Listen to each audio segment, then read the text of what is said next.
Let's start with Iran and Israel. It's probably a question we never wanted to ask and we never thought we would ask so soon. But we are feeling we are on the cusp of potentially something. Sure. Is Keir Starmer hoping he does not get a call from Donald Trump that you need to join me here? I think he most certainly is hoping that. Yeah. Most certainly. I mean, Keir Starmer's been calling for de-escalation. He wants the temperature to be brought down on this. Of course, he was at this big meeting in Canada a couple of days ago called the G7, and Keir Starmer was saying, oh, you know, Donald Trump says he's not going to be involved in an attack. Well, it just shows you how quickly things are moving. By the time we come off the show today... Well, we know David Lammy is currently off in America, isn't he? He's in Washington at the moment, speaking to his counterpart. So, you know, you wonder what conversations are going on there now, really. So, look, I think with Trump and Iran, they've got previous, because you remember during the presidential campaign, there was stories about Iran being involved to try and kill him, the assassination. So I think he takes that very personally. I also think, given Trump, given who he is, he's not going to say what he's going to do a week before. He always tries to build up to the kind of the big reveal and keep everyone on their toes. And there might be some sense in that, you could argue, because, you know, he's saying it gives Iran last chance and you know, give a chance to diplomacy. And we know that the Prime Minister had this Cobra meeting yesterday, don't we?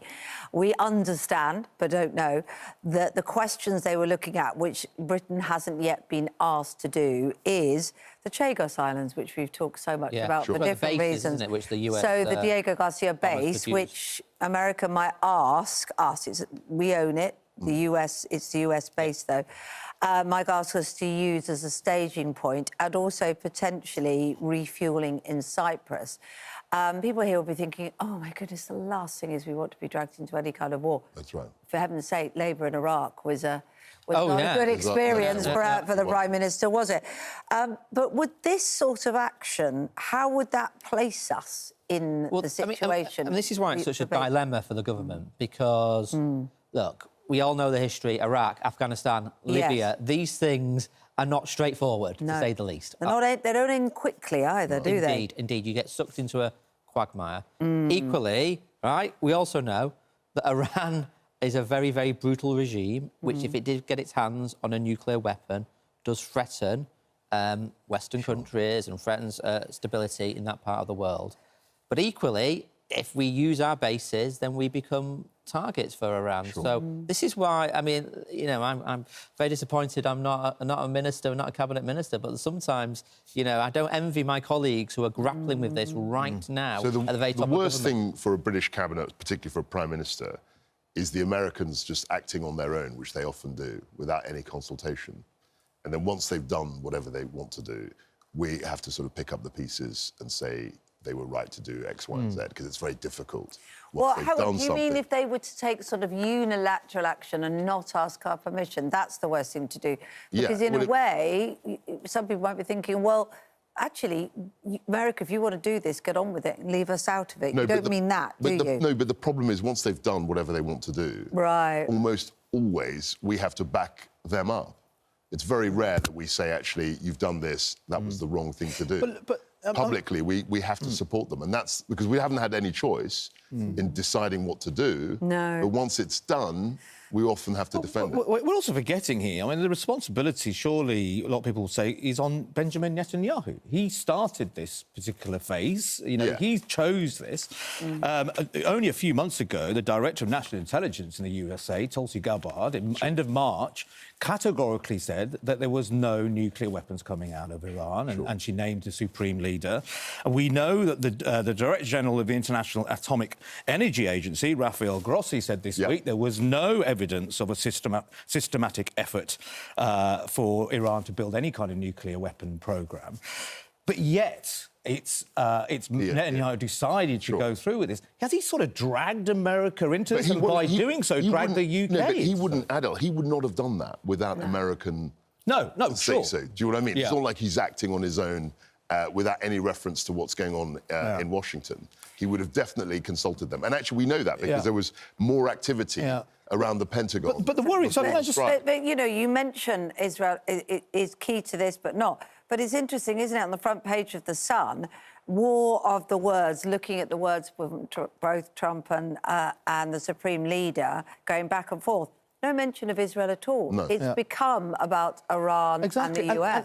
And we should dismiss this. It was a minister, the Minister of Heritage. He was told to resign for a while. He's been brought back into the government now. He actually argued about nuking Gaza. I mean, this is a minister who's shown the willingness to actually use nuclear weapons. The Israeli minister, yeah. I mean, Eliyahu, he's the Minister of Heritage. Sure. And he said, at the time, we should nuke Gaza. I mean, we're not talking about this. I mean, in the end, yes, we can talk about Iran and their history, and it's an authoritarian regime. But Israel, the ones who started this phase of the war, their hands aren't clean. Yeah, and there's some very hardline figures in and around the Israeli cabinet, isn't there? I mean, our government's actually sanctioned some of them and has really spoken out in very critical terms about some of those figures. I don't know if it's that one, but I know some of the figures in that Israeli cabinet have been sanctioned by the Labour It's government. not that one. It was Smotrich and Ben-Gvir have been sanctioned. Yeah, but the way that they are part of the same faction. Yeah, I mean, Netanyahu's been around for 30 years. I mean, I remember the first time, I think it was in '96, he became Prime Minister. So he's been in and out.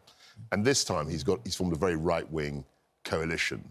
And some of the people in that coalition are hardliners. I mean, there's no question about that. But on the Iran-US point, they've always said that they call the US the Great Satan.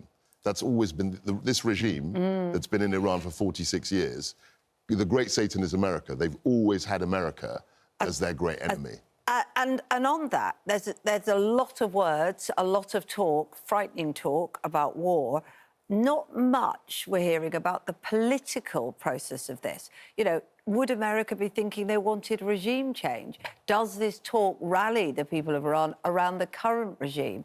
What happens if it started? Would there be refugees fleeing out of Iran?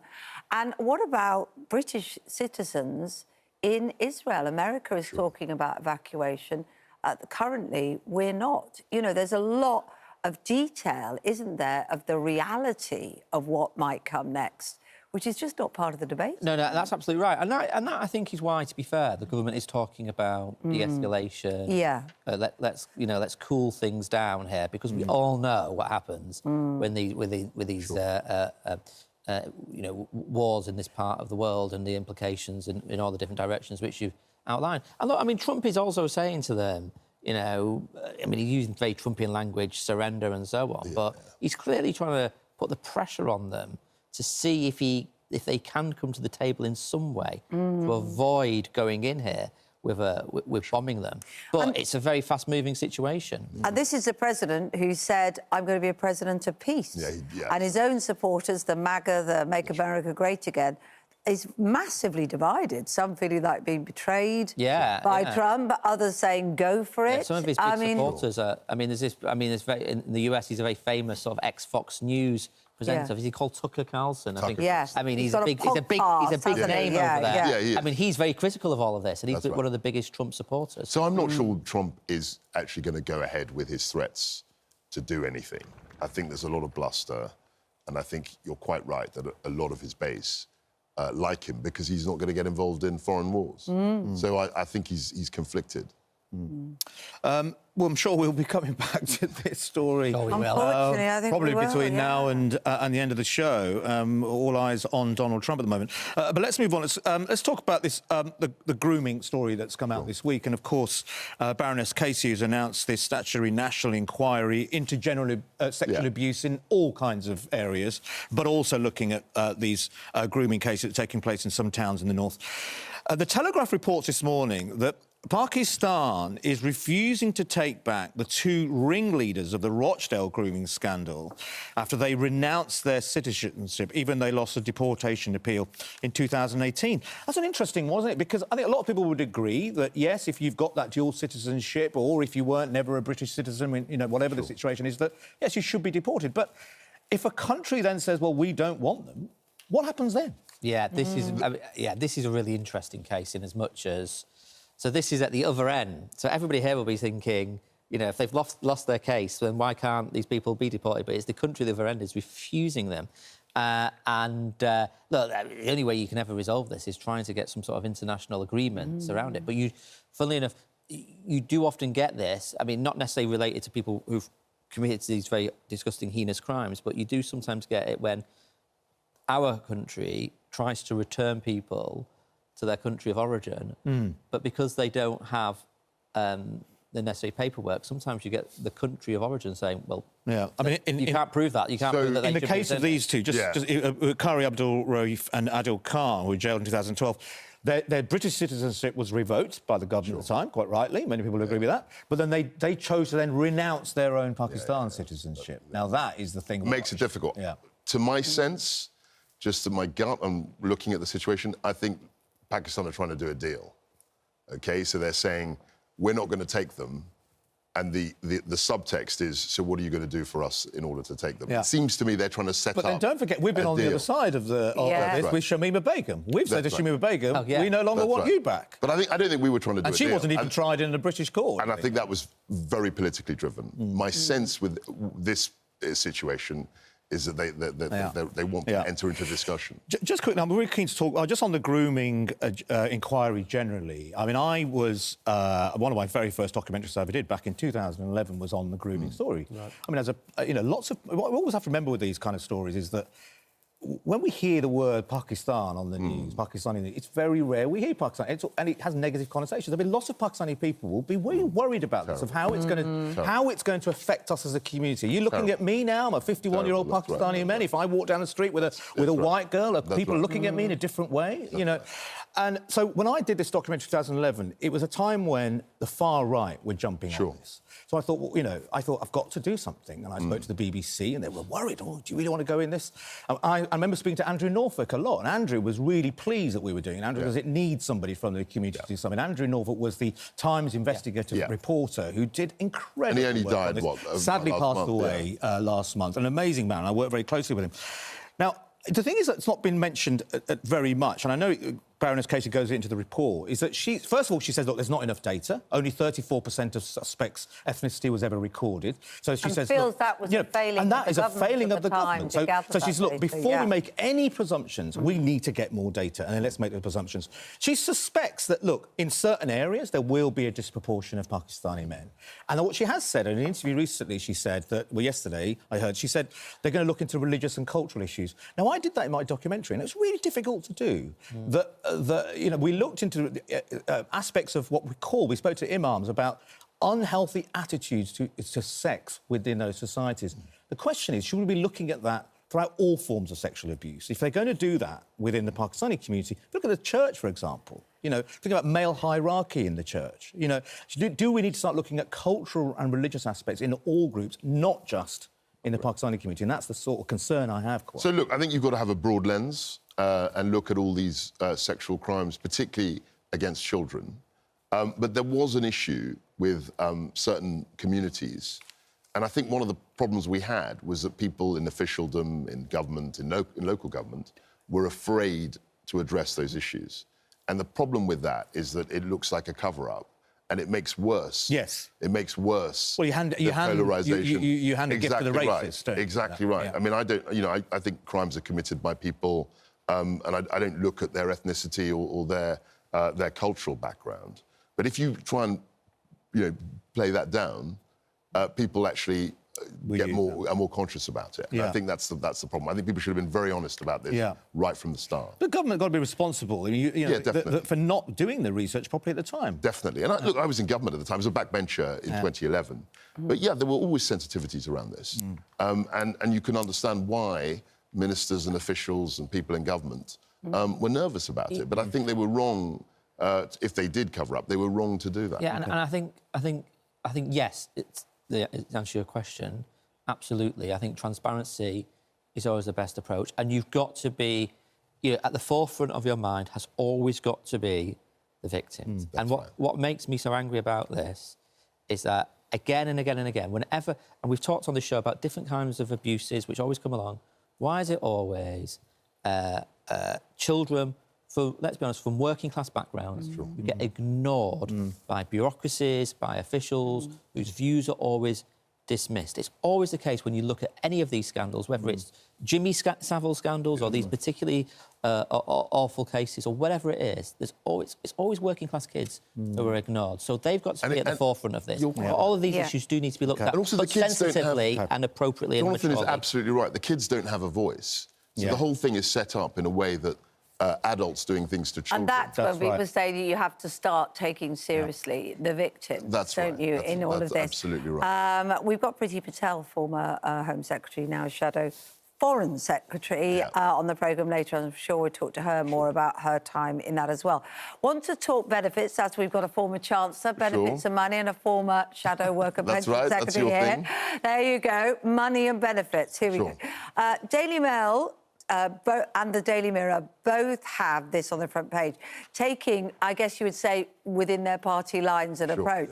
Daily Mail highlighting the huge amount. These are government figures that they're highlighting, that the bill is going to rocket to another £18 billion. They say a year. I think it's actually another £18 billion by 2030, but that's the way they've highlighted it. The Daily Mirror is looking at the fallout for those who are currently getting PIP, and the cuts to it is a catastrophe. This is a huge fallout and a huge problem, isn't it? Not just along party lines, Jonathan, but also within the Labour Party. Oh, yeah. This is going to be a massive row. Oh, this is a big row. Yeah. This is going to be a big row. Do you miss those rows now that you're no longer Shadow Forward Worker President Secretary, Jonathan? You like to get or stuck are you in, quite don't you? pleased to be here chatting to us about it? Well, I'm always pleased to be here. And I was always pleased to be here when I was an actual real MP and Shadow Minister. Look, I mean, these sorts of things are always difficult for Labour MPs, and I'm sure over the coming weeks you're going to have Labour MPs coming on your show arguing both sides of this.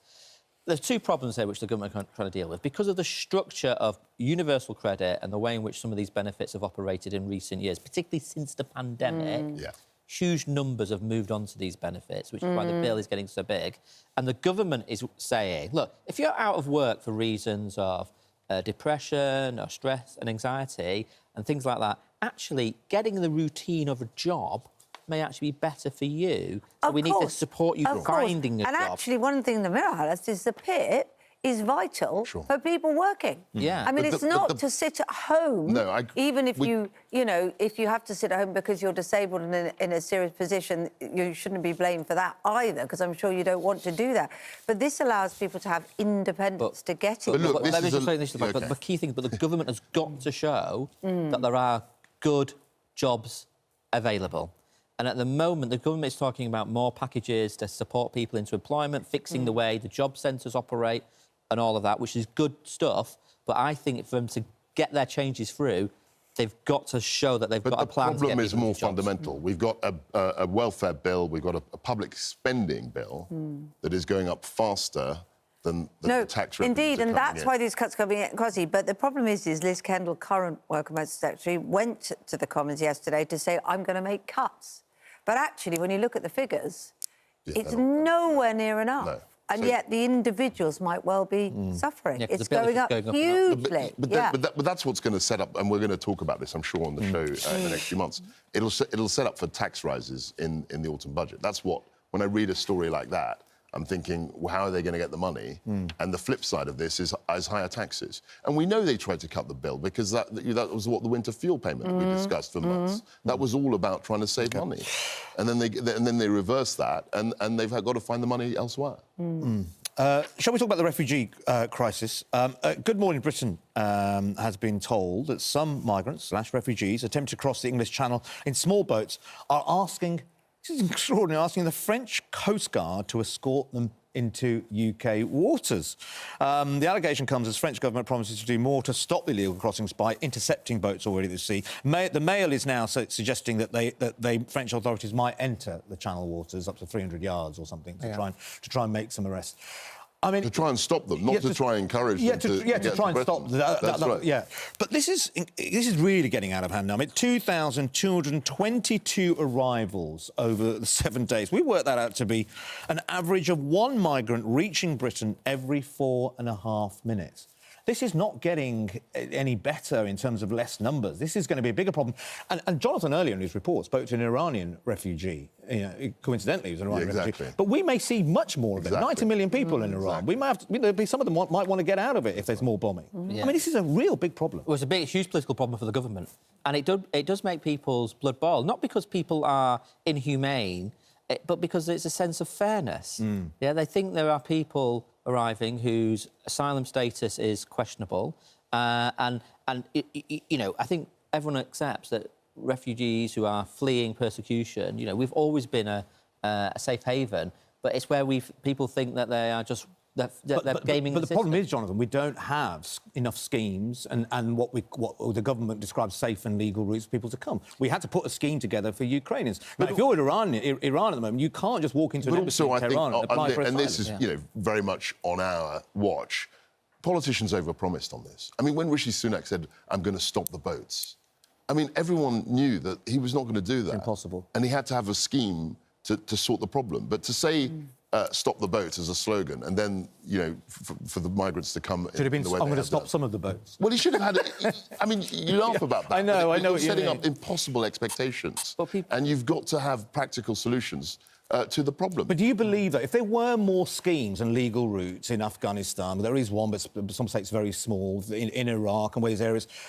Do you think that would help the problem, or do you think that would make things worse? I think this is criminality. I think there are gangs who are making a huge... So regardless if there was a scheme, there would people still do... They're making a huge amount of money to bring people over. I mean, and that's... the government were right to say we've got to smash the gangs. But it's both, isn't it? Yeah. But they're not... I don't know what they're doing to do that. But it's both, isn't it? You've got to work internationally to go after these people smuggling gangs. But you're absolutely right. You know, if Trump and all these others really start bombing Iran...